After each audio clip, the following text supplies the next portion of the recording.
bọ́ o ti já wẹrẹ sa.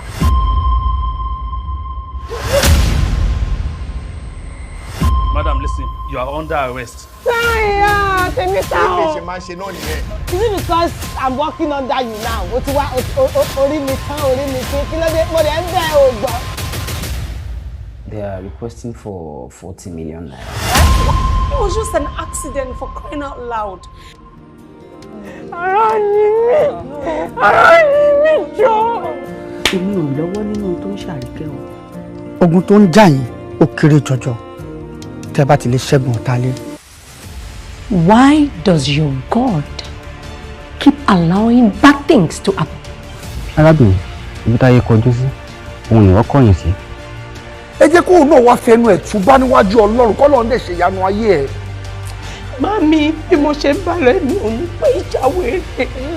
Ṣé bó ṣe wọ fringe, you see wear fringe, ó sì máa padà wọ bob. Má sá lọ, wá, níbo ló lọ? Gbogbo tí mo jà láyé pátápátá iṣẹ́ ọwọ́ mi ni. Mi ò fèrè ohun kan rí lọ́wọ́ Ọlọ́run tẹ́ ń sọ yìí. I stop acknowledging you as God.